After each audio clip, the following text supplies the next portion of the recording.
este é o Poder Entrevista. Eu sou Gabriel Bus, redator do Poder 360 e vou entrevistar o astronauta Marcos Pontes, ex-ministro da Ciência e Tecnologia e candidato ao Senado por São Paulo pelo Partido Liberal. Marcos Pontes tem 59 anos, é engenheiro, astronauta e tenente-coronel da Reserva da Força Aérea Brasileira.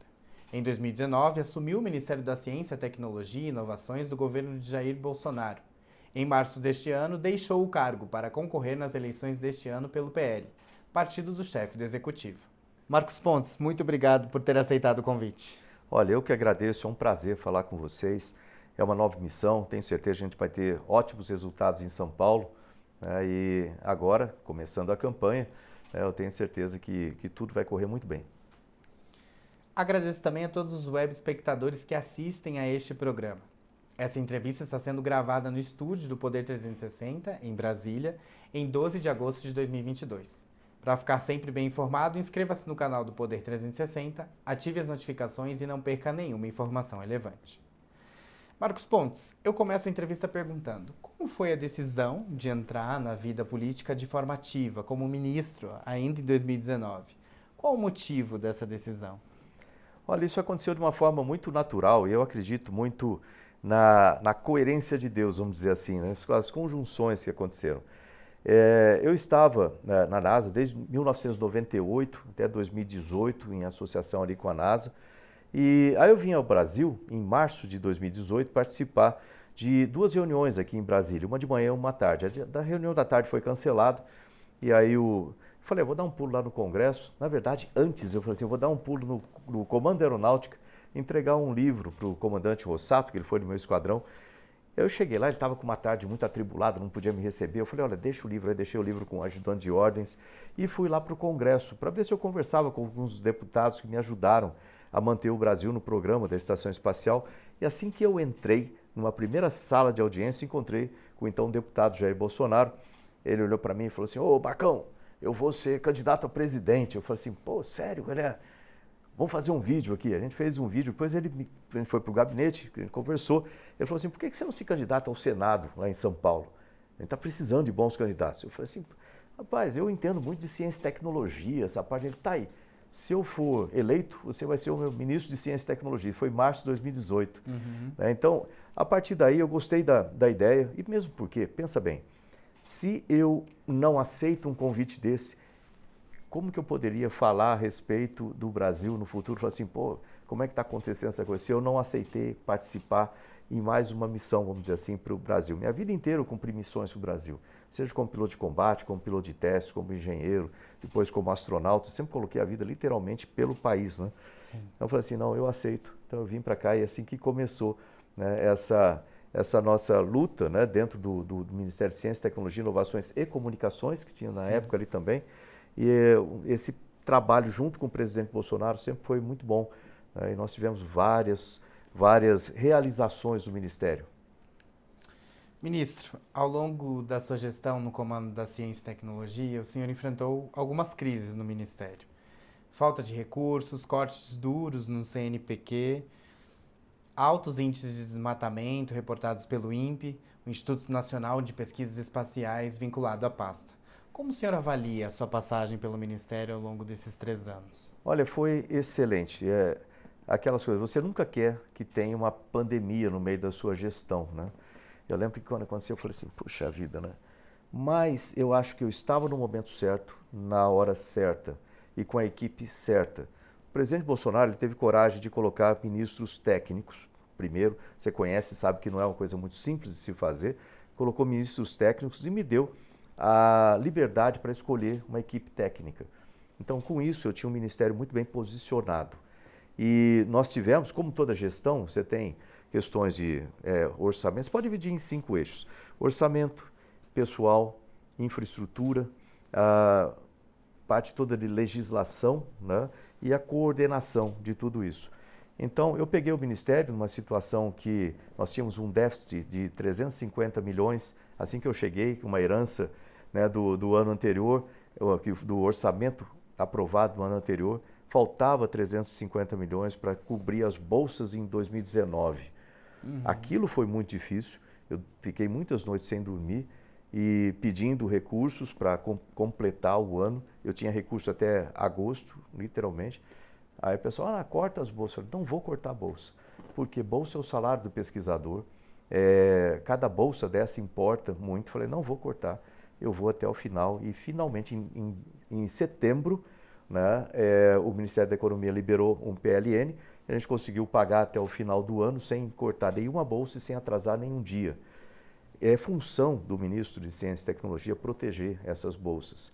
Então, ela ocupa, né, o valor das bolsas, aproximadamente 1 bilhão, você pode pensar assim, 1 bilhão. O orçamento discricionário do Ministério, pode pensar aí 3 bilhões, chegou um pouco menos, chegou a 2,6 em 2020. E esse valor, você vê, 1/3, é um valor expressivo do Ministério. Sim. O restante você tem que usar para as outras unidades vinculadas. Então, foi uma luta, a gente conseguiu, e 2 coisas que eu sempre coloquei como prioridades no orçamento do Ministério: o pagamento das bolsas e o pagamento das unidades vinculadas. Porque elas já têm um orçamento baixo, cortar mais dali, elas simplesmente param de funcionar. Então, quando a gente recebia um corte, uma restrição, um contingenciamento, por exemplo, no primeiro ano de 42%, eu passo esse contingenciamento para as outras áreas, as áreas administrativas, e transfiro para as unidades um valor pequeno, tipo 42% lá ou 8% aqui. Isso é importante fazer, mas faz parte da gestão. Isso aí foi equacionado ao longo do caminho. Então, quando eu entreguei o Ministério, nós já tínhamos 3 fontes de orçamento. Olha só, 3 fontes. Para não ficar só na dependência do orçamento da União, nós temos uma Secretaria de Estruturas Financeiras e Projetos, que hoje permite trazer, com um trabalho muito intenso, feito com TCU e tudo mais, recursos de setor privado, de fundos de investimento para projetos dentro do Ministério, das unidades. Então, tem unidade como o INSA, por exemplo, Instituto Nacional do Semiárido, tem lá um orçamento, a gente chama agora orçamento de custeio. Antes Sim. Era custeio, projeto e tudo. Então, esse orçamento de custeio só cerca de 6, 7 milhões que tinha, e agora já tem mais de 40 milhões de recursos externos. Olha como mudou esse paradigma de financiamento. Além disso, outra luta enorme foi a liberação do Fundo Nacional de Desenvolvimento Científico e Tecnológico, que hoje permite que o Ministério use, não só para o Ministério, obviamente, a gente é uma ferramenta, a gente usa para os outros ministérios, cerca de 9 bilhões a mais por ano. Sim. Metade deles reembolsável para empréstimo, metade não reembolsável.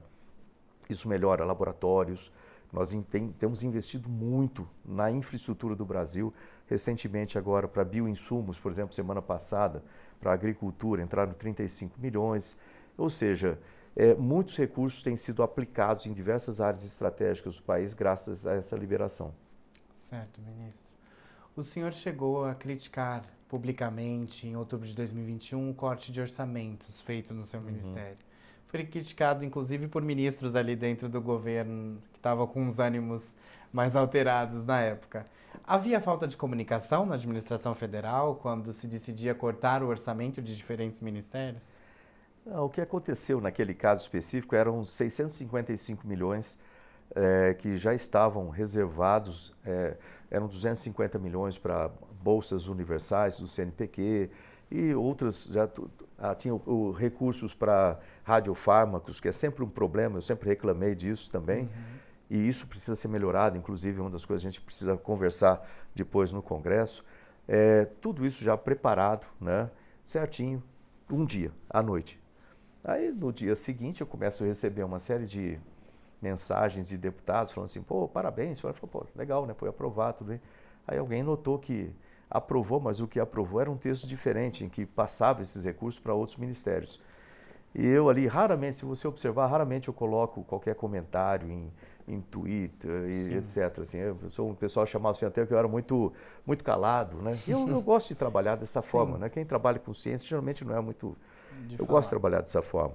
E aí eu coloquei um comentário, falei, poxa, que falta de consideração, podia ter me avisado, né, disso aqui. Aí gerou tudo isso, mas faz parte. Olha, você tem uma equipe de ministros, etc.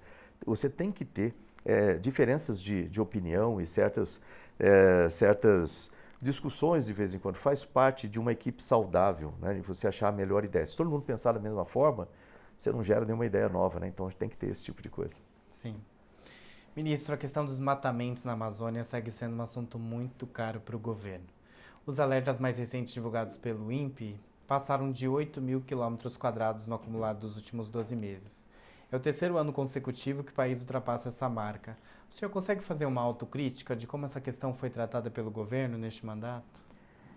Eu tenho, no Ministério de Ciência, Tecnologia e Inovações, nós temos parte do sistema de monitoramento e depois combate e desmatamento, que fica a cargo do Ministério do Meio Ambiente, Ministério da Justiça, com Polícia Federal, os estados também, né? Então, existe o combate no solo, né, vamos dizer assim, ao desmatamento, e nós temos vamos dizer assim, o monitoramento. Então, a indicação disso são cálculos feitos pelo INPE, né, e ele faz isso há muito tempo com dois sistemas, o PRODES, né, e o DETER. O DETER DETER não é desmatamento, DETER é alerta de desmatamento, possível alerta. Depois o PRODES faz vamos dizer assim, a compilação do ano inteiro e aí vem os números oficiais.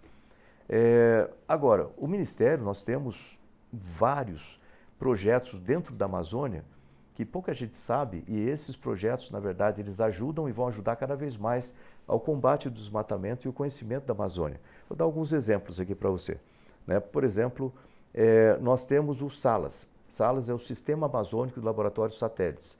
É a instalação de 50 laboratórios na Amazônia para estudo da biodiversidade. Metade deles são flutuantes, que pode ser levado para onde quiser, e metade são fixos. Cada um deles tem a capacidade de mais de 16 pesquisadores, pode ser brasileiros e internacionais. Eu criei esse projeto inspirado pela Estação Espacial Internacional. Eles podem ir lá ficar 6 meses trabalhando na Amazônia. A gente conhece só 4% da Amazônia, da biodiversidade.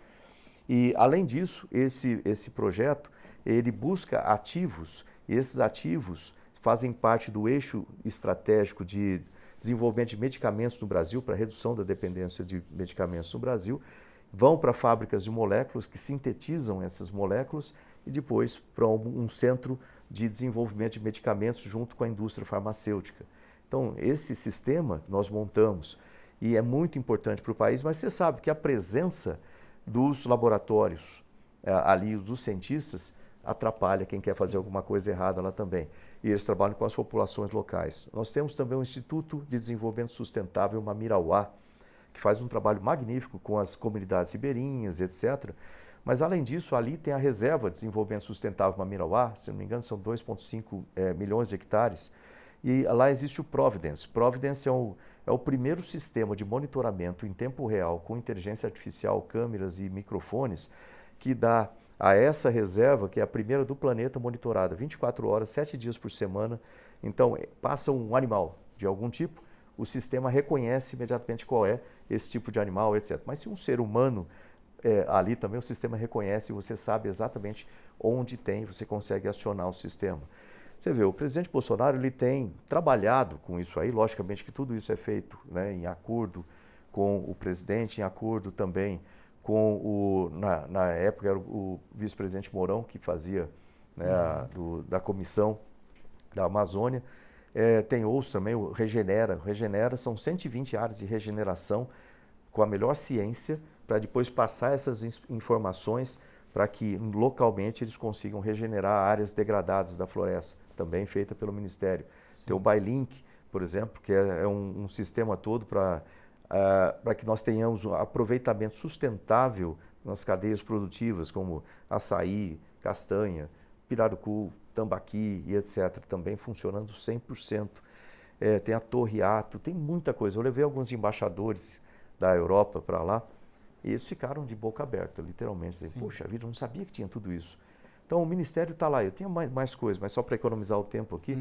Mas você vê que esse tipo de providência que a gente toma ali dentro, além de ajudar, né, a combater desmatamento e outros, a tecnologia com a ciência, eu sei que vai parecer que eu estou puxando sardinha, mas tecnologia e ciência sempre resolvem problemas complexos e ela vai ajudar a resolver também. Sim, ministro. Eu queria saber o que o senhor atribui a esse aumento, de fato, nos últimos anos, porque a gente sentiu que o desmatamento ele já vinha aumentando, há muitos anos ele vem crescendo, e ele cresceu significativamente nesses últimos anos. O que o senhor atribui a esse crescimento exponencial? Eu não tenho essas análises do ponto de vista técnico, que são feitas mais pelo Ministério de Meio Ambiente, né?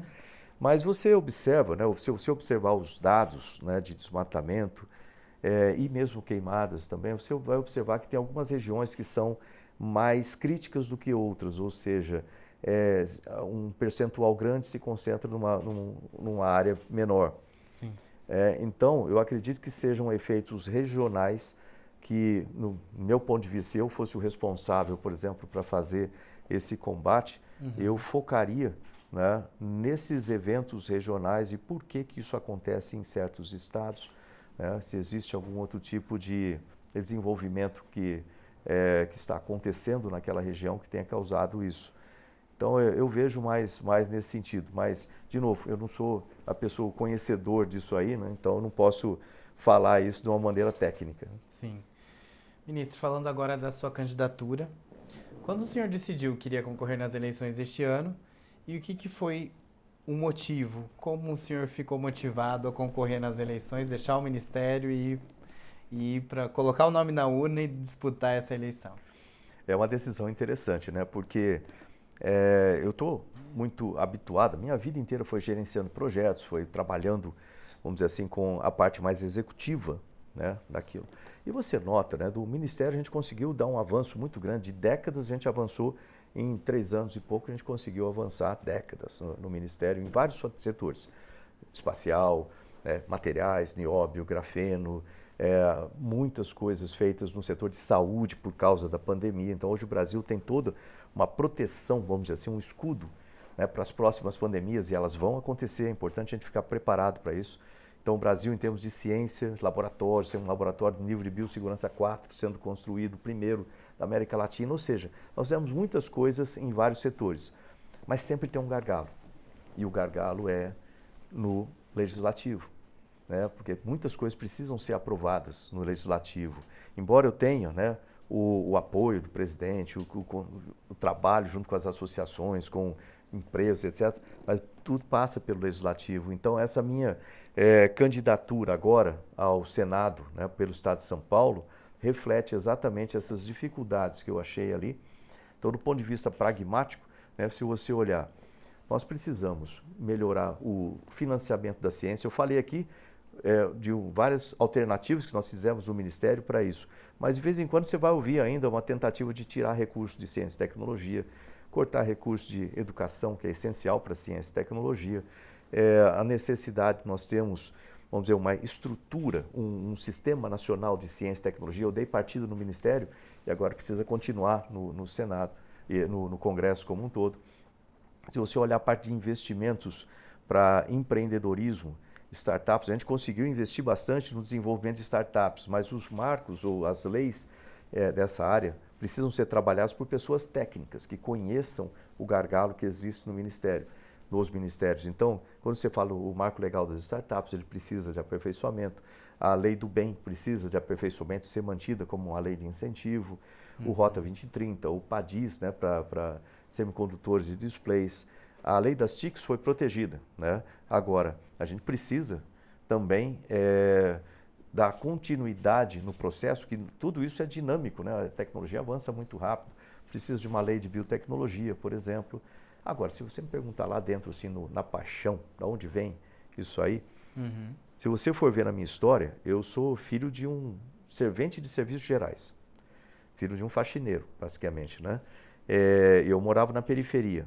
Eu só consegui ter sucesso na minha vida graças à educação profissionalizante, aos conselhos da minha mãe, família, aquela coisa. E se você for ver, hoje em dia tem milhares de pessoas, de jovens no estado de São Paulo, já que eu estou falando do estado de São Paulo como senador para o estado de São Paulo. No estado de São Paulo, embora seja o estado mais rico da federação, ainda tem muitas diferenças e tem muitos jovens lá nessa mesma situação. Então, o que eu trago aqui no coração, assim, vamos usar a educação, toda a parte de ciência, tecnologia, criação de novas empresas para abrir caminho, para criar oportunidades para esses jovens, para criar motivação para que eles percebam que é possível, entendeu? Mesmo sendo filho de faxineiro, é possível você ter sucesso. Então é o que está no meu coração aí. Eu tenho certeza que em São Paulo, para quem está nos ouvindo aí, né, se você está nessa situação como eu estava lá na periferia, não desanime, não desanime. A gente está aqui para trabalhar por vocês juntos. Inicialmente o senhor iria concorrer à Câmara. Depois da desistência do apresentador José Luiz da Atena, passou a ser candidato ao Senado no estado de São Paulo. Como foi o convite para fazer parte da chapa do ex-ministro Tarcísio de Freitas, candidato ao governo de São Paulo, e como candidato também do presidente Bolsonaro?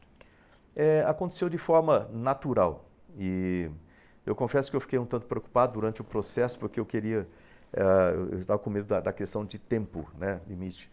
O que acontece? Eu fui para lá, comecei a fazer a minha pré-campanha como deputado federal, focando basicamente em 3 regiões: a região central do estado, que eu sou de Bauru, ali da região central do estado de São Paulo, também a região da Alta Paulista, né?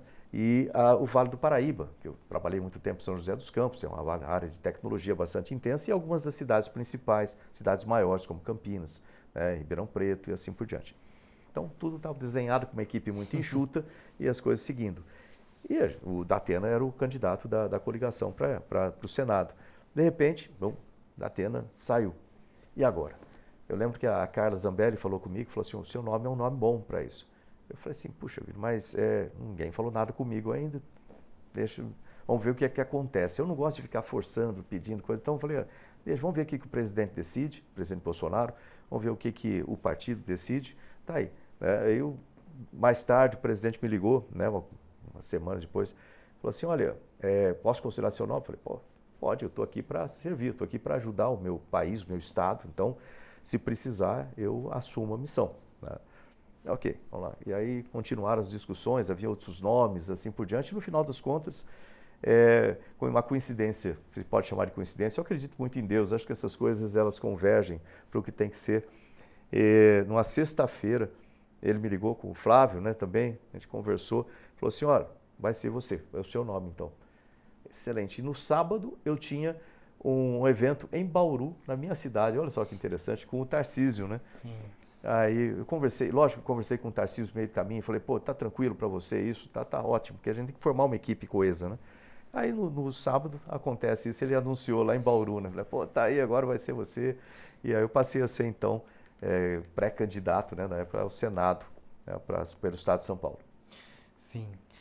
As últimas pesquisas mostram que o candidato Márcio França, que é ex-governador do estado, está na frente. Quais suas estratégias, ministro, para conseguir angariar mais votos e alcançar e ultrapassar também o candidato que agora aponta como primeiro colocado? Esse é o objetivo, né? Então, o que acontece?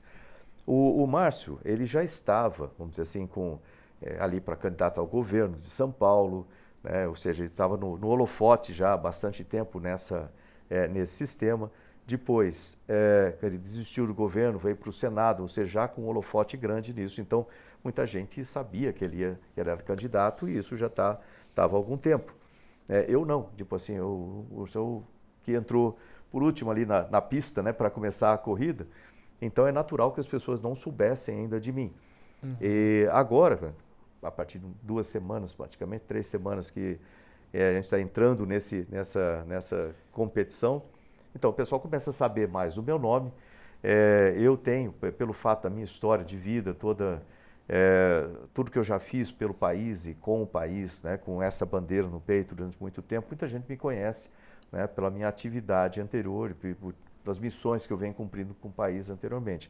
Então eu acredito que com a entrada da divulgação um pouco mais ativa ou intensa na campanha propriamente dita, as pessoas vão saber mais que eu sou candidato também, né? Eu vou circular pelo estado, trabalho junto com os nossos deputados federais, estaduais.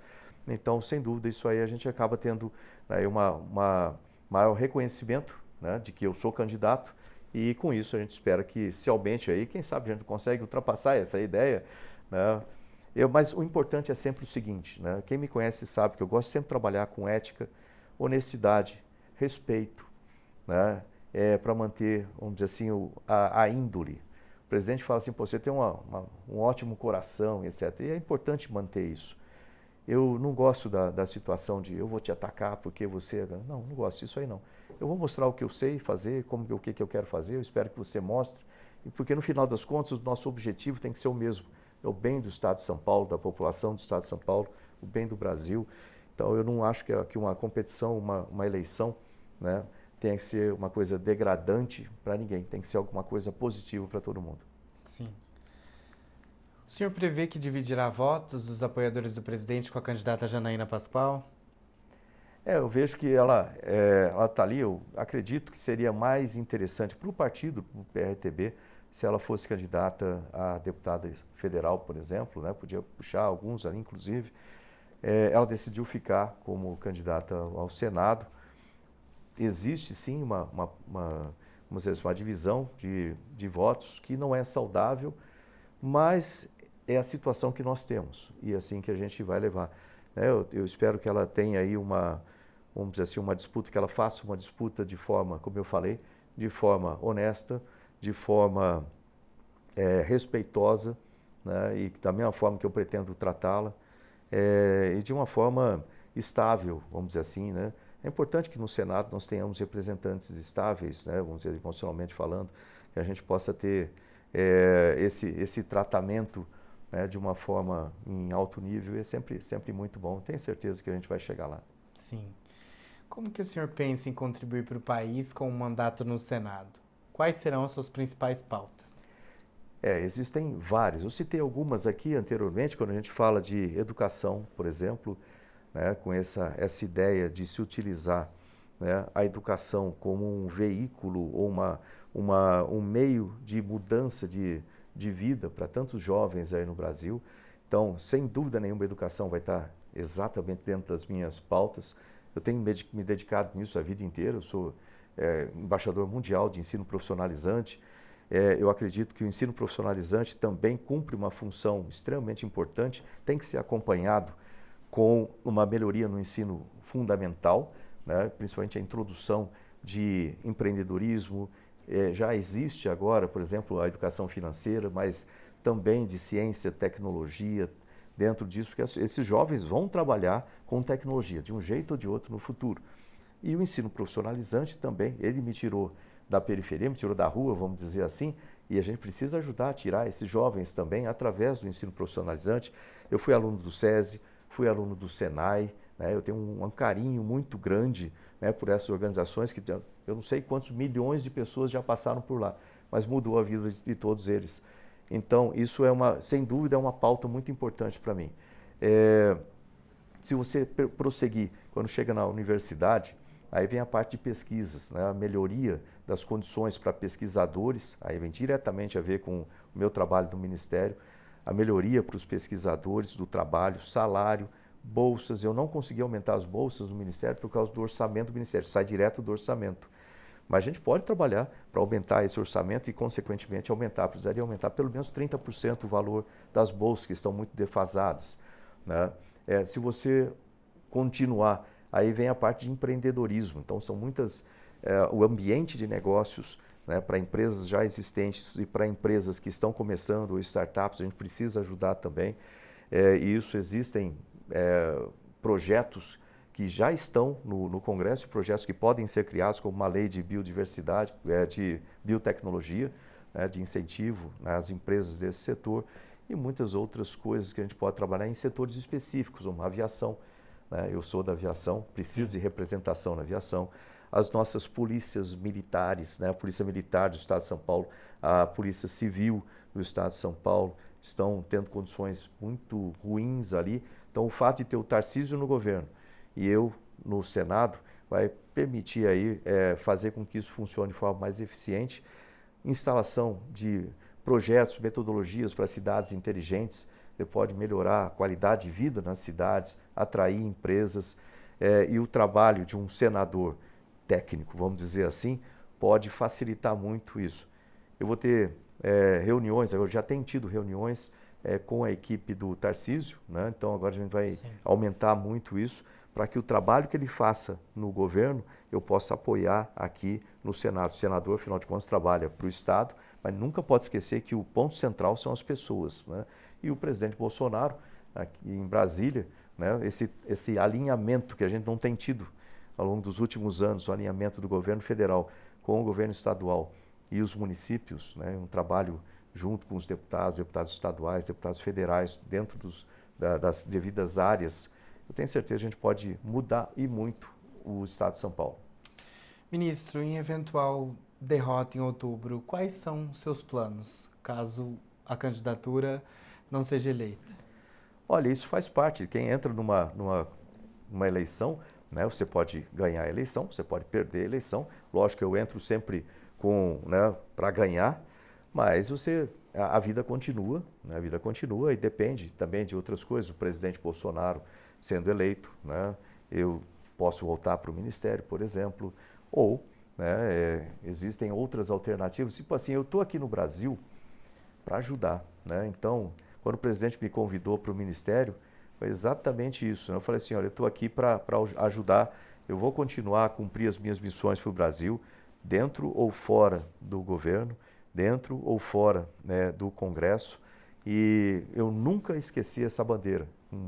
Mais de 20 anos trabalhando fora do Brasil, em NASA, ONU, né, e etc. Então, eu vou continuar a fazer esse meu trabalho, né, e o importante é você ter propósito de vida e ser feliz. O meu propósito de vida é sempre ajudar as pessoas agora. Nessa fase da minha vida, é ajudar as pessoas.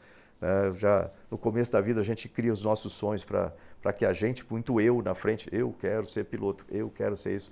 Depois você tem a sua família, você começa a se preocupar, né, para a minha família, assim. E nessa minha idade, já com os filhos crescidos, é para ajudar as pessoas. Então, eu vou continuar a fazer isso aí, né, e agora como candidato ao Senado, né, e poder contar com as pessoas em me apoiar dentro desse sistema, ou votar em mim, né, para que eu tenha realmente um resultado expressivo de votação, é muito importante para chegar no Congresso uma votação alta, né, que aí você entra firme e a Comissão de Ciência e Tecnologia está dentro do meu foco ali. Sim. Ministro, hoje as pesquisas indicam um eventual segundo turno entre o presidente Jair Bolsonaro e o ex-presidente Lula, que lidera no primeiro turno. Caso perca a disputa, o senhor avalia que o presidente Jair Bolsonaro aceitará a derrota? Sem dúvida. O presidente Bolsonaro, ele trata sempre as coisas de forma, como ele costuma falar, dentro das 4 linhas, né, da Constituição. Então, isso é garantido. O país vai continuar a ter o equilíbrio entre todos os poderes. Ele vai respeitar isso. Eu não tenho dúvida nenhuma que isso vai acontecer. Então, a gente pode contar aí com eleições corretas e com, vamos dizer assim, a atitude do presidente, de todos nós, né, e precisa ser, é importante isso num país democrático, né, que tudo isso seja feito da forma correta, calma, da forma legal. Importante isso, que todos no país, né, a gente está falando de democracia, todos são sujeitos às mesmas leis, todos. Sim.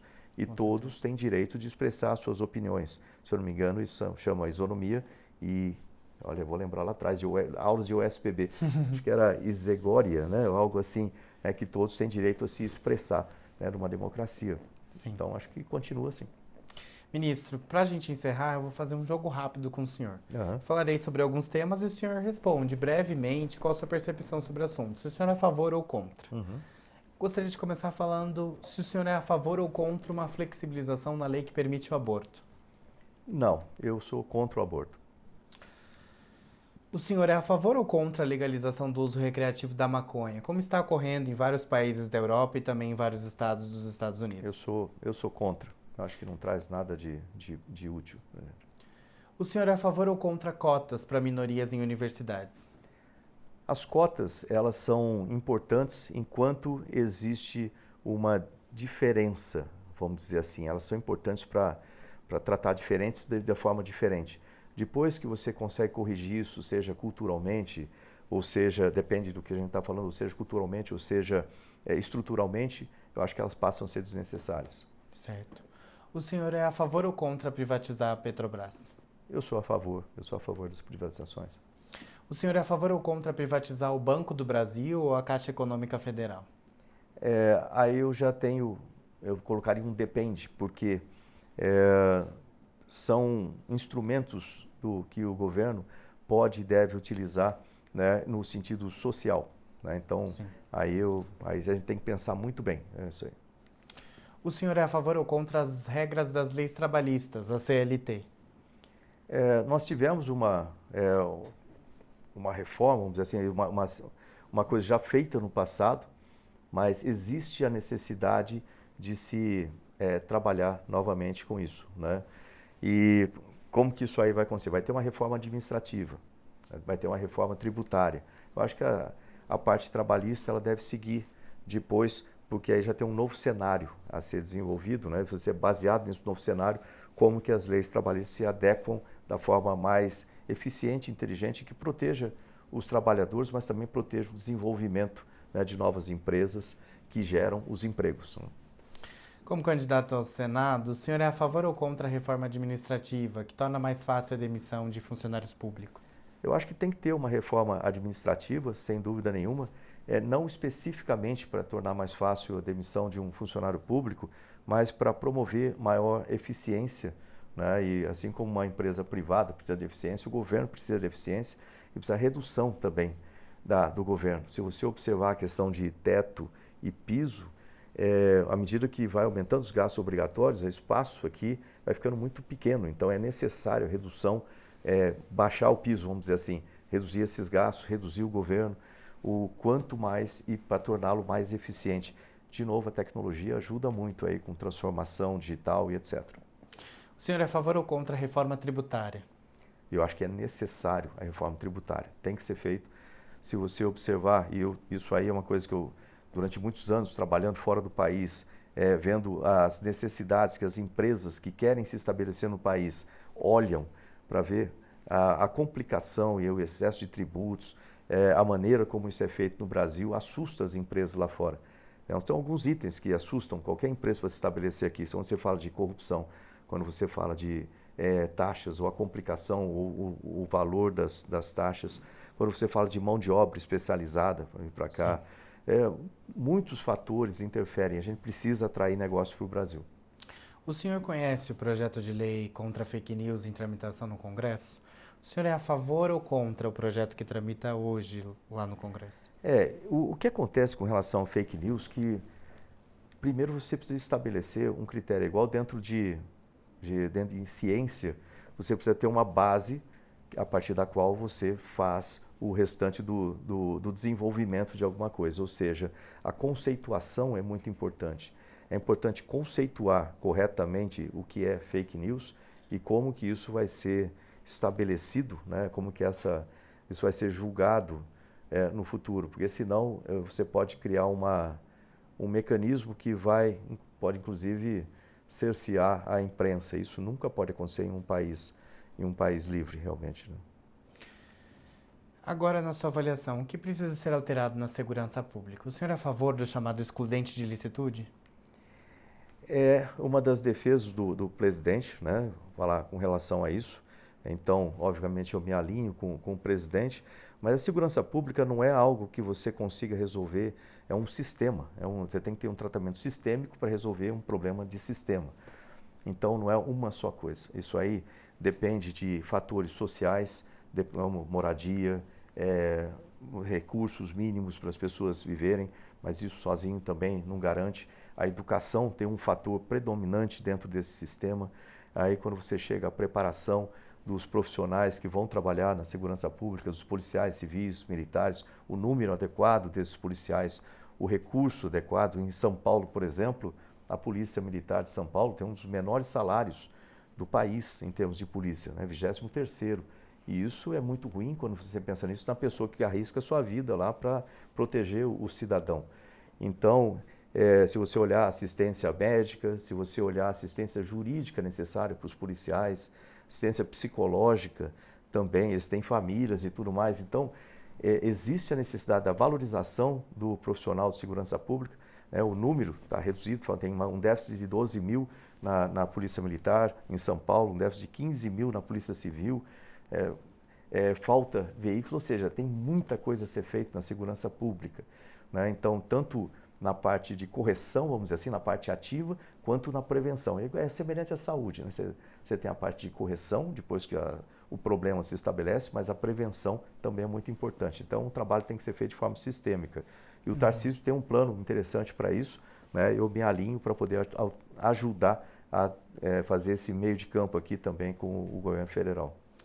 E a minha última pergunta, ministro, é sobre o meio ambiente. Como promover a preservação e, ao mesmo tempo, o desenvolvimento da Amazônia? É possível? É possível e é muito possível. Está aí um tema que eu adoro, né? Dentro do Ministério, a gente já tem vários exemplos disso aí, com o Instituto de Desenvolvimento Sustentável Mamirauá, Eu poderia passar algumas horas falando disso aqui, mas é possível se fazer, né, o desenvolvimento econômico, o desenvolvimento social associado com a preservação, né?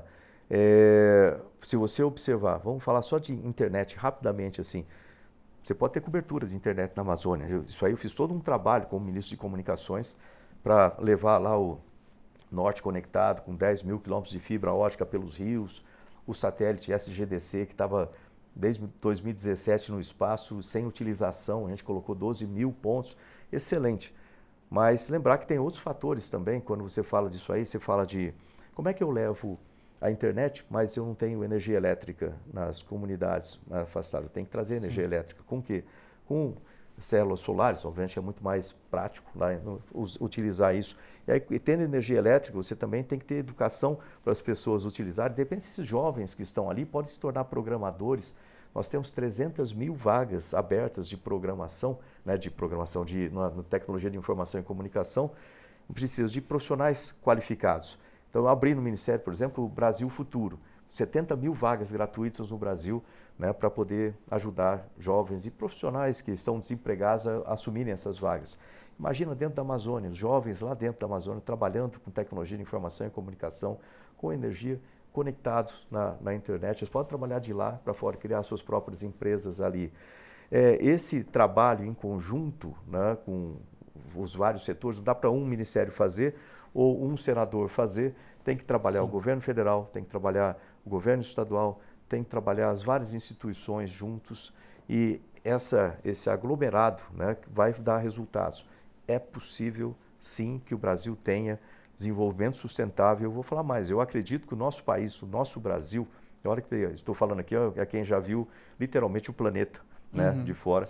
E como embaixador da ONU também, de olhar vários países pelo mundo afora, o Brasil tem todas as condições de ser o país mais desenvolvido do planeta Terra. Para isso a gente vai precisar se juntar, a gente vai precisar trabalhar em conjunto sob só uma bandeira, né? Trabalhar em conjunto, que eu digo o Brasil inteiro, e isso é muito possível. Educação, ciência, tecnologia, inovações é muito possível e é uma das minhas principais motivações de estar lá no Senado, né, representando o Estado de São Paulo, as pessoas do Estado de São Paulo. E é por isso que eu preciso aí do apoio de todos de São Paulo. Chega ao final esta edição do Poder Entrevista. Em nome do Jornal Digital Poder 360, eu agradeço ao candidato Marcos Pontes. Obrigado. Agradeço também a todos os web espectadores que assistiram a este programa. Essa entrevista foi gravada no estúdio do Poder 360, em Brasília, em 12 de agosto de 2022.